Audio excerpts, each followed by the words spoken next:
አባታችን እግዚአብሔር ያክብርልን እንዳቴና ሚዲያ በጣም ነው እናመሰግነው ክብራቱን ይስጥልን በጣም አስቸግረናል ወቅቱም የጾም ጊዜ ነውና ጥያቄያችንን አክብረው እመለው ለህዝበ ክርስቲያኑ ለሚሰማው ሁሉ የሚረባ ነገር ነውና ያለኝን ዕውቀቴን አካፍላለሁ ብለው እዚህ ስቱዲዮአችን ድረስ ስለመጡ እግዚአብሔር ያክብርልን እላለሁ እንዳቴና ሚዲያ ወደ ጥያቄ ስገባ ጠላ ላይ ነው እንግዲህ ይሄን ፕሮግራም እየተዘጋጀን ያለነውና በጣም ብዙ ሰው የኛም ቤተክርስቲያን እንደ ምናልባት ቃሉ ልክ ካልሆነ አላቀም እንደ መፋነኛ አይ ኦርቶዶክስ ነው ይላል አንድን ነገር ለማድረግና ጠጣ ቢባል ወይ እንደዚህና ቤተክርስቲያን ስለጠላ ምን አይነት ታሪካዊ ዳራ አላት ካለ ማለት ነው ጠላና ቤተክርስቲያን አይዳራው መልካም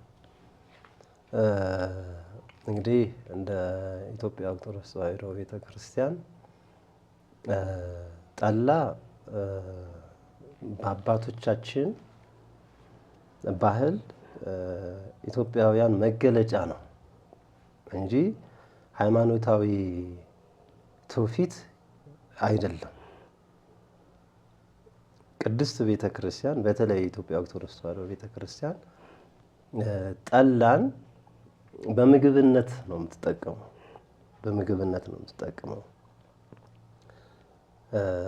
የተለያየ መጠጦች አሉ የተለያየ ምግቦች አሉ የተፈቀዱ ምግቦች አሉ ያልተፈቀዱ ምግቦች አሉ የተፈቀዱ መጠጦች አሉ ያልተፈቀዱ መጠጦች አሉ ከተፈቀዱት መጠጦች አንዱ ጠላ ነው ጠላ እናቶቻችን እና አባቶቻችን በእጃቸው ሰርተው ከጽዋቶች መካከል አንዱ ጌሾ ነው ሌላው ገብስ ነው አንዳንዶች ስንዴም በብቅል መልክ አድርገው ያዘጋጃሉ ከገብስና ከጌሾ ነው አብዛኛው የሚያዘጋጁት አባቶቻችንና ካህኑ ቤት መተው በቅዱሳኑ ስም የሚዘጋጀውን ቅድመ ሁኔታ ይመካከራሉ ምንድነው የሚያስፈልገው ብሎ ጠላ ከመጠመቁ በፊት ጠላው ለምንድን የሚጠመቀው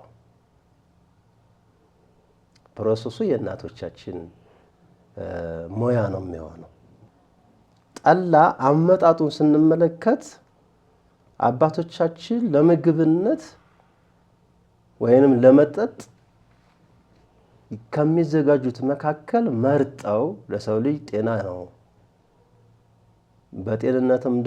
በጤንነትም ላይ ጉዳት አያደርስም ተብለው በአባቶቻችን በሊቃውንቱ ተጠንቶ የተዘጋጀ መጠጥ ነው የኢትዮጵያ ኦርቶዶክስ ተዋሕዶ ቤተክርስቲያን ለየት የሚያደርጋት ባህሉ ከሌሎቹ ሃይማኖታዊ ትውፊት የተለየ ነው ሌሎች እነ ህንድ እና አርመን የኢትዮጵያ ኦርቶዶክስ ተዋሕዶ ቤተክርስቲያን አብያተ ክርስቲያናት የሚባሉት በቀኖና አንድ ናቸውና ከነሱ ለየት የሚያደርጋት አብዛኛውን ጊዜ የጽዋ ማህበር ስትዘክር በጠላ ነው የምታደርገው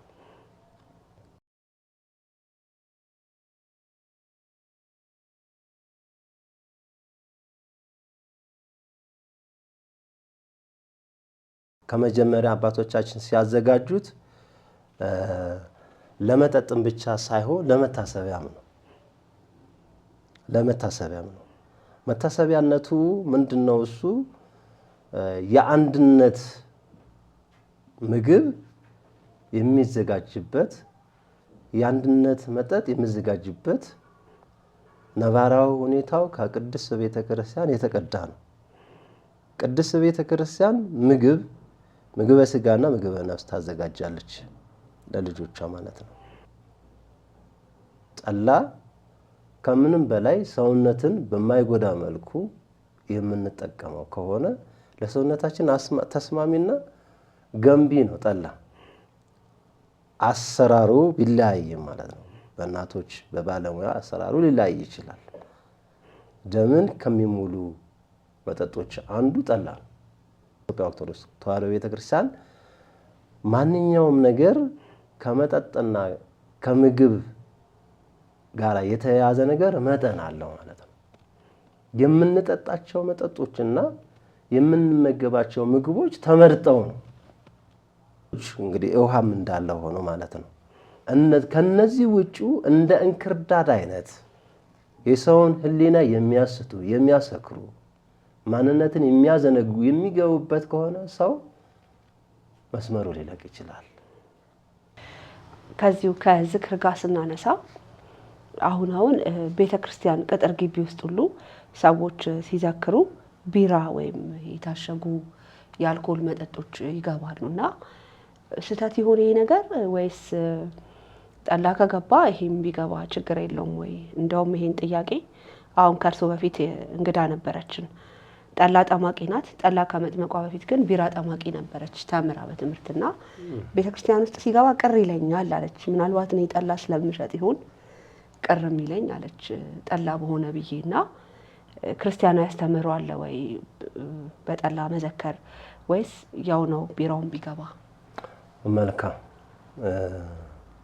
እንግዲህ ከጽዋ ጋር የተያያዘ ነው ሂደቱ። ከማህበር ጋር ከዝክር ጋር የተያያዘ ነው። መጀመሪያ ወደዚህ ወደ መጠጦቹ ከመግባታችን በፊት ማህበርን ማየት ያስፈልጋል።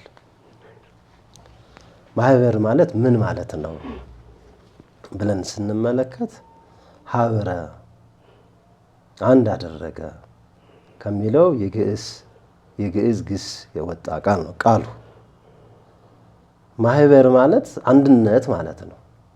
ማህበር ማለት አንድነት ማለት ነው። እንግዲህ ጽዋ ደግሞ የሚባል አለ በማህበር ውስጥ። ማህበር በሁለት ተከፍሎ ይታያል። አንደኛው ዓለማዊ አንድነት፣ ዓለማዊ ስብስብ፣ ዓለማዊ ጉባኤ ሲሆን ሁለተኛው መንፈሳዊ ጉባኤ፣ ሃይማኖታዊ ጉባኤ፣ ሃይማኖታዊ ስብስብ ያለው ለአንድና ለአንድ ዓላማ ሰዎች በአንድነት በእምነታቸው የሚሰባሰቡት ሰማያዊ ዋጋ ለማግኘት ምድራዊውን ፍላጎታቸውን ቀንሰው ሰማያዊውን ዋጋ በማተኮር ሰማያዊውን ርስት በማሰብ የሚሰባሰቡበት መንፈሳዊ ማህበር ሲባል በዚህ ዓለም ሳሉ በስጋ የሚረዳዱበት፣ በስጋ የሚጠቃቀሙበት፣ በዚህ ዓለም ሳሉ በስጋ የሚረዳዱበት፣ በስጋ የሚጠቃቀሙበት፣ ቢራቡ ቢጠሙ የተራበ የሚያጎርሱበት፣ የተጠማ የሚያጠጡበት፣ የታሰረ የሚያስፈቱበት፣ እንደገናም ደግሞ የዚህን ዓለም ኑሮ የሚያከናውኑበት፣ ሰው በሚታመምበት ሰዓት ወደ ጤና ጣቢያ ወደ ሕክምና የሚወስዱበት መረዳጃ በዓለማዊውም ሊከናወን ይችላል። መንፈሳዊው ግን ቅድስት ቤተ ክርስቲያን ናት ቀምራ ሰፍራ መሰጠው ማለት ነው። ከቅድስት ቤተ ክርስቲያን አስተምሮ ውጪ መከናወን አይቻልም። መንፈሳዊው ማህበር በሃይማኖት አንድ የሆኑ ሰዎች ናቸው የሚሰባሰቡበት። በዓለማዊው ማህበር በሃይማኖት የተለያዩ ሰዎችም ሊሰባሰቡበት ይችላሉ። የተለያየ ጥቅማ ጥቅም ሊጠቀሙበት ይችላሉ። መንፈሳዊው ማህበር ግን ቅድስት ቤተ ክርስቲያን ሰፍራና ቆጥራ የሰጠችውን ስርዓትን ይዞ ነው የሚጓዘው። መስራቹ በብሉይ ኪዳን ስንመለከት የብሉይ ኪዳን ማህበር የብሉይ ኪዳን አንድነት የአብርሃም የአባታችንን ቤት የምናስበው ከዛ ይጀምራል ማለት ነው። አባታችን አብርሃም ስሉስ ቅዱስን በእንግድነት ከመቀበሉ በፊት እንግዶችን የሚቀበል በዚህ በኦሪት ዘፍጥረት ምዕራፍ 18 ከቁጥር 1 ጀምረን ስንመለከት የአብርሃም ታሪክ እናገኛለን። አብርሃም ከስሉስ ቅዱስን በእንግድነት ከመቀበሉ በፊት እንግዶችን የሚቀበል፣ እንግዶችን ሳይቀበል ከእንግዶች ጋራ ማዕድ ሳይቋደስ ብቻውን የማይበላ እጅግ ትሁትና የብዙሃን አባት ተብሎ የሚታወቅ ርኅሩህ አባት ነው አብርሃም። ሚስቱም ሳራም እንደዛው ናት። ስርዓት አምልኮ አላቸው። ስርዓትን ያስተማረ እግዚአብሔር ነው። በአንድነት እንዲሰባሰቡ ያደረገ እግዚአብሔር ነው። በአንድነት የተሰባሰቡ ሰዎች የሚመሩት በእግዚአብሔር ሕግ ነው። ማህበሩ ላይ የሚከናወነው 3 ነገሮች ናቸው።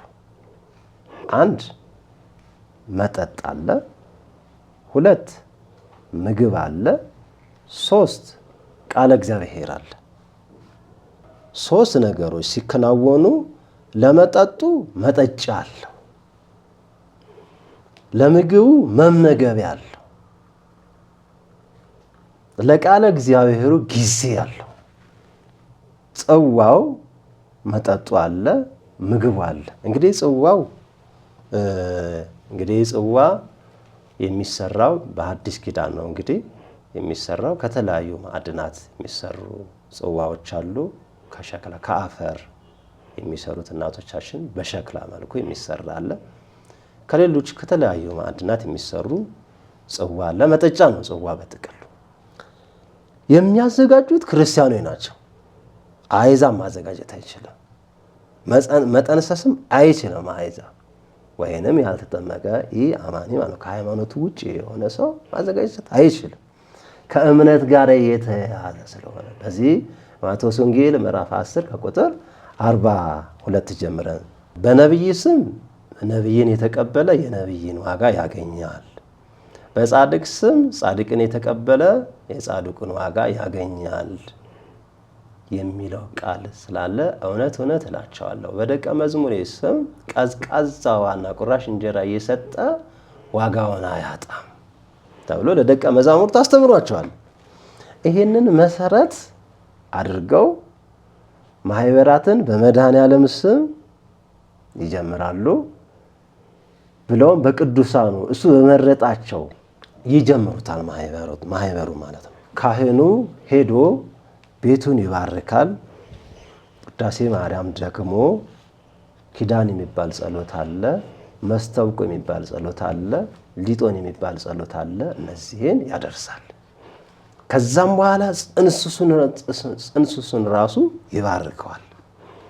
የሚዘጋጀውን ግብአቶች ይባርካቸዋል። ገብሱን እንዳልኳችሁ፣ ጌሾውን እንዳልኳችሁ ይባርካል። የሚዘጋጀው ግዝት በዓል ከሆኑት ውጪ ነው የሚዘጋጀው። ጌሾ የሚቀጠፈው ግዝት የሚባሉ በወር ውስጥ 5 የግዝት በዓላት አሉ። 2ቱ ሰንበታት ቅዳሜና እሁድ ማለት ነው የግዝት በዓላት ናቸው። በዓለ እግዚ ወር በገባ በ29 የግዝት በዓል ነው።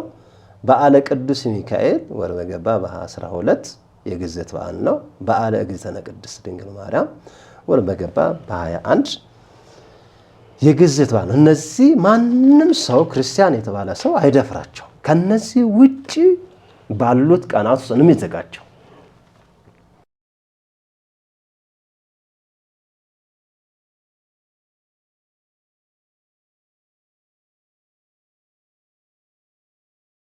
በእነዚህ ቀናት ውስጥ የተዘጋጁትን ግብአት ካህኑ መጥቶ ይባርከዋል።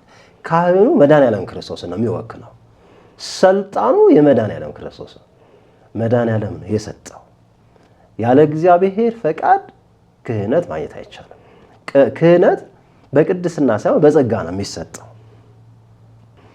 ከነቅዱስ ጴጥሮስ ጋርና ከነቅዱስ ማርቆስ ጋር የተያያዘ ክህነት ነው ማለት ነው። አልተበጠሰም፣ ሰንሰለቱ የተያያዘ ነው ማለት ነው። ከባረከው በኋላ ቀጥታ ወደ አፈጻጸሙ ወደ ዝግጅት ውስጥ እንግዲህ የእናንተ ነው። ይሄንን ታውቁታላችሁ። ከተዘጋጀው በኋላ ምንድነው እሱ የሚሆነው?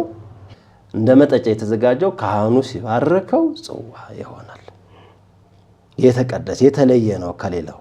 ማንም ሰው በዛ መጠጫ መጠጣት አይችልም። ክርስቲያንና ክርስቲያን ብቻ ነው። ከዛን በኋላ ያ ይቀርባል። ሁለተኛ ደግሞ መሶብ አለ። በመሶብ ውስጥ ህብስት ወይንም ደግሞ ሰዓለንነክ የሚባል ተዘጋጅቶ በእናቶቻችን በዛ ይቀመጣል። ሚካኤል ማህበር ከሆነ የቅዱስ ሚካኤል ስዕል፣ ቅዱስ ሚካኤል የሚገለጽበት ስዕል አድኅኖ፣ የመድኃኔዓለም ከሆነ የመድኃኔዓለም ስዕል አድኅኖ፣ የእመቤታችን ማህበር ከሆነ የእመቤታችን ስዕል አድኅኖ፣ የቅዱስ ገብርኤልም ከሆነ የቅዱስ ገብርኤል ስዕል አድኖ፣ የሰማዕቱ የቅዱስ መርቆሬዎስ፣ የሰማዕቱ ቅዱስ ጊዮርጊስ፣ የሰማዕቱ ቅዱስ እስጢፋኖስ ከሆነ የነዚህ ቅዱሳን ስዕል አድኖ ይመጣል ማለት ነው።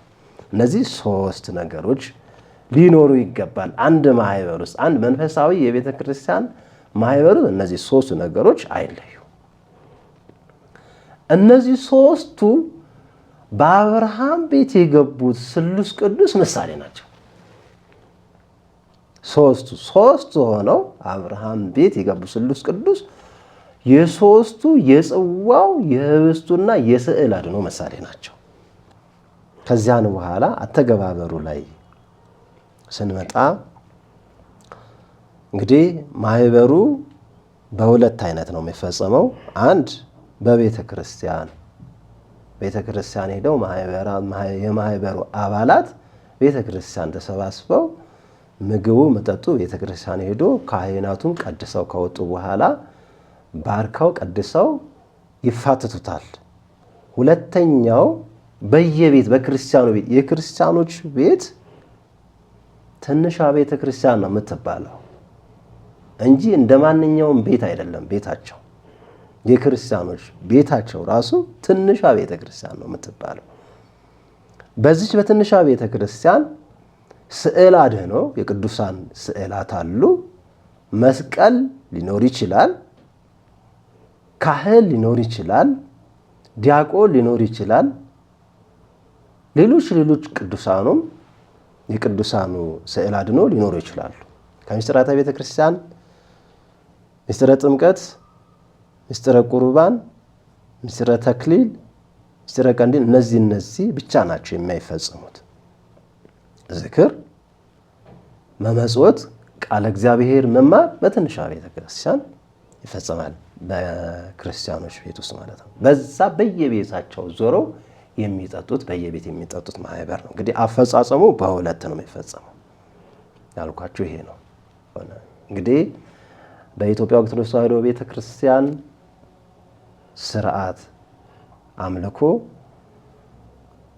ምግበ ሥጋ ከተመገብን በኋላ ምግበ ነፍስ ከተመገብን በኋላ እግዚአብሔርን የምናመሰግንበት የራሱ የሆነ ጊዜ አለ። ምግበ ሥጋን ከተመገቡ በኋላ እግዚአብሔርን የሚያመሰግኑት ምስጋና የሚችሉ ሰዎች ናቸው። ስለዚህ አሁን ከመጀመሪያውም ስለሚባረክ ገና ከጥንስሱ የቢራው ነገር አይሆንም ማለት ነው ወይስ? እንግዲህ ቢራው ሊመጣ ይችላል። ሌሎች እንደ ውስኪ አይነቶች ሊመጡ ይችላሉ። እነዚህ በማህበራት ላይ በስርዓተ ቤተ ክርስቲያን ይፈቀዳል አይፈቀድም የሚለውን ስንመለከት አይፈቀድም። ለምን? የሚያዘጋጀው ማሽን ነው። ቢራውን የሚያዘጋጀው ማሽን ነው። የሚያዘጋጅበት ዕለት የግዝት በዓል ሊሆን ይችላል። የሚያዘጋጀው ሰው ሃይማኖታዊ ላይሆን ይችላል። እንደ ስርዓተ አምልኮ ሊያዘጋጀው ይችላል። ከሃይማኖቱ ውጪ የሆነ ሰው ሊያዘጋጀው ይችላል። ለመጠጥ እንጂ ለአምልኮ መፈጸሚያ መሆን አይችልም። ቢራ ወይንም ለጽዋ ማህበር መሆን አይችልም። እንመገበዋለን፣ በምግብነት እንመገበዋለን፣ ግን ቅዱሳኑ የሚሰለፉበት አይደለም። ለምን ሲባል እነዛ ቅድም ያልኳችሁ 5 የግዝት በዓላቶች ተደፍረው ሊሆን ይችላል የተዘጋጀው። አንድ ሁለተኛ በካህኑ መሪነት የተዘጋጀ ላይሆን ይችላል። ካህኑ ልክ የባረኩት ቤት መጣው ነው። ቢራው የለም። ቢራው አልተባረከም አይደለም። የተባረከው ገብሱ፣ ጌሾው የሚጠነሰስበት እቃው የተባረከው። ቢራው የመጣው በሆነ ሰራተኛ ነው የመጣው። ያ ሰራተኛ ከፋብሪካው ጀምሮ ሃይማኖቱ ኦርቶዶክሳዊ ላይሆን ይችላል ማለት ነው። የኢትዮጵያ ኦርቶዶክስ ተዋሕዶ ቤተክርስቲያን እምነት ተከታይ ላይሆን ይችላል። ከዚህ አንፃር ያ ለማህበር አስፈላጊ አይደለም፣ የተፈቀደም አይደለም ማለት ነው። በምግብ ልንጠቀመው እንችላለን። ተጨማሪ አድርገው ሊያመጡት ይችላል። ያ ይፈቀዳል ወይ አይፈቀድም? እሱ ሌላ እይታ አለ ማለት ነው። ምክንያቱም ጠላ ካዘጋጀቱ ወይንም ደግሞ ካመጣጡ ቅድም እንደተነጋገር ነው ለሰው ልጅ ተስማሚ እንዲሆን አድርገው ነው እናቶቻችን የሚያዘጋጁት። ተስማሚ እንዲሆን ሳይቆመጥጥ ወይንም ደግሞ የማይረብሽ ሆኖ ከተዘጋጀ የሚያመው ሰው በእምነት ከሆነ አያመው፣ አምኖ ከሆነ የሚጠጣ ማለት ነው። ጠላ የማይጠጣ ሰው ለምሳሌ ሊኖር ይችላል፣ የሚያመው ሰው ማለት ነው። አምኖ ግን የሚጠጣ ከሆነ አያምነው። ለምን? ካህኑ ከመጀመሪያው ጀምሮ የባረኩት እየጠበቁት ነው ያንን ድግስ ያሉት ማለት ነው። በካህኑ ላይ አድሮ መድኃኒዓለም ክርስቶስ ሲባርከው ነበር። ያ ገና አሻሩ ሲቆላ ጀምሮ ጥንሱ ሲጠነሰስ ጀምሮ የቅዱሳኑ ተሳትፎ አለበት ማለት ነው። የቅዱሳኑ እርዳታ፣ የቅዱሳኑ ረዳትነት፣ የቅዱሳኑ አማላጅነት፣ የቅዱሳኑ በረከትና ረድኤት ቃል ኪዳናቸው አለበት ማለት ነው። የሚታመም ሰው እንዳውም አምኖ ከጠጣውና ከተመገበው ይድናል ማለት ነው። ጌታችን መድኃኒታችን ኢየሱስ ክርስቶስ ቃና ዘገሊላ ላይ በሰርጉ ወቅት እመቤታችን በለመነችው ጊዜ ውሃውን ወደ ወይን ጠጅ ነበር የቀየረላቸውና ቤተክርስቲያናችን ለምንድን ነው ወይን ጠጅ የማትዘክረው? ለምን ነው ጠላ የሆነው? ምክንያት ይኖረው ይሆን ወይ? መልካም። ወይን ጠጅ ለምን አይደረግም? ይደረጋል፣ አቅም ካለ ማለት ነው። የሚያዘጋጀው ልክ ጠላው እንደተጠመቀ እኛ በኢትዮጵያ ኦርቶዶክስ ተዋሕዶ ቤተክርስቲያን ኢትዮጵያውያን በባህላችን በጌሾ ወይም ደግሞ በጠላ አደረግን እንጂ በወይን ጠጅ ሌሎች ከኢትዮጵያ ውጪ ያሉ ኦርቶዶክሳውያን ሊዘክሩ ይችላሉ፣ ጽዋ ሊቀምሱ ይችላሉ፣ ማህበል ሊደግሱ ይችላሉ፣ በወይን ጠጅ ሊያደርጉት ይችላሉ። ያንን የወይን ጠጅ ግን ከመጀመሪያው ጀምሮ እስከ መጨረሻው ድረስ የሚያዘጋጀው የእምነቱ ባለቤት የሆነ እንደጠላው ማለት ነው። እንደጠላው። እሺ፣ የመጨረሻ ጥያቄ ነው አባታችን። ልኬት ላይ እንግዲህ ሰው ለዚህ ፕሮግራም ስንዘጋጅ የሄድንባቸው የከተማችን ጠላ ቤቶች ነበሩ፣ እንዲህ በዘመናዊው ማለት ነውና በተለይ የሚነዱ ከሆኑ ሁኔታ እናይና በቃችሁ እንላለን አሉ፣ ሌላ ችግር እንዳይመጣ። በልክ መጠጣት እንደው ምን ድረስ ነው? ሌላም ሰው እንደዚህ እየጠየኩ ነበርና እንኳን መጠጣቱ መብላቱም በልክ መሆን አለበት ብለው ነበርና ልኩ ስንት ነው? እንዴት ነው የምናውቀው? መልካም። ልኩን እንግዲህ ባለቤቱ ነው የሚወስነው።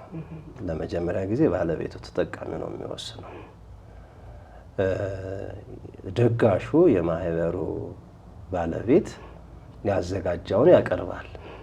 በደስታ ወንድሞቹ እህቶቹ እንዲመገቡለት ከተመገቡ በኋላ እግዚአብሔርን እንዲያመሰግኑለት ያቀርባል። ይቅርታ አባታችን፣ እንደው ይሄኛው በዚህ በድግሱ ብቻ ሳይሆን ሌላም ጊዜ እንዲህ በዕለት ተዕለት ህይወቱ ሰው የልኩን ያህል እንዲበላ የልኩን ያህል እንዲጠጣ ላኪውና ራሱ ነው ባለቤቱ ተጠቃሚ ነው። ምክንያቱም ያቀረበው ሰው ተመገቡልኝ ብሎ አቅርቧል። ለምሳሌ እንደው አሁን ባለንበት በአዲስ አበባ እንኳን ስንመለከት ቢፌ ነው የሚዘጋጀው። ድግሱ ማለት አይደለም አባታችን፣ በስነ ስርዓት አላልኩትም መሰለኝ። ለምሳሌ እንዲሁ አሁን ይሄም ቡድን ቢሆን ስራ ጨረስን ብለን እንጠጣ ብንል አንዳቸው የታውንስ ቤት ማርያም ነበር በቀደምና እንዲሁ ከድግስም ውጪ ከማህበሩ ከጽዋ ማህበር ውጪ ለማለት ፈልገሽ ለማለት በልኩ ሲባል ልኩን ባለቤቱ ነው። በዚህኛው ልኩን የኢትዮጵያ ኦርቶዶክስ ተዋሕዶ ቤተክርስቲያን ናት የምትለካው። ባለቤቱ ብቻ አይደለም የሚለካው። የኢትዮጵያ ኦርቶዶክስ ተዋሕዶ ቤተክርስቲያን የኔ የሆኑ የኔ ልጆች የሆኑ ቅዱስ ቤተክርስቲያን እንግዲህ ስርዓት አላት፣ ቀኖና፣ ዶግማ፣ ትውፊት የሚል የቤተክርስቲያናችን የኢትዮጵያ ኦርቶዶክስ ተዋሕዶ ቤተክርስቲያን መሮች የሚባሉት 3 ናቸው። ዶግማ አለ፣ የማይሻሻል የማይል ሐሳብ የማይሰጥበት ሰው የማያሻሽለው ዶግማ ነው፣ የማይቀየር ማለት ነው። ቀኖና አባቶች ሊቃውንት በቅዱስ ሲኖዶስ ሊሆን ይችላል ታምኑበት ሊሻሻል ይገባዋል የሚባል የሚሻሻል ነው። ትውፊት ደግሞ ከአባቶቻችን ከእናቶቻችን የመጣው ልምድ ነው፣ የቤተክርስቲያን ስርዓት ነው።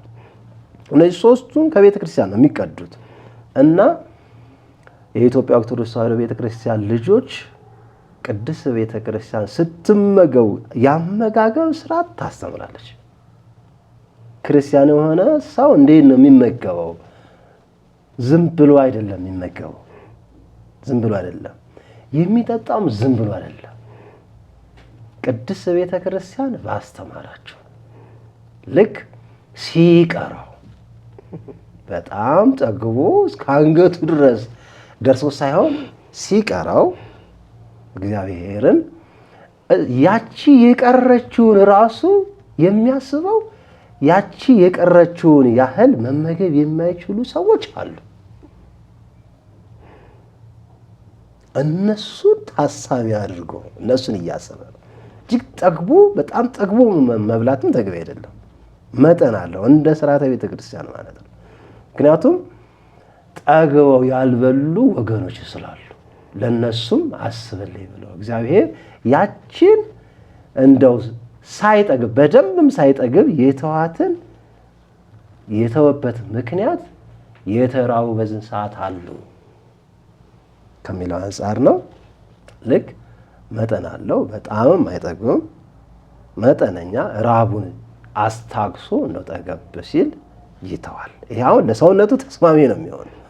መጠጡም ወይ 2 ወይ 3 ወይ 1 ሲጠጣ ጠግበሃል የሚል ሚሴጅ የአእምሮ ህሊና የሚለው ህሊናው ይነግረዋል።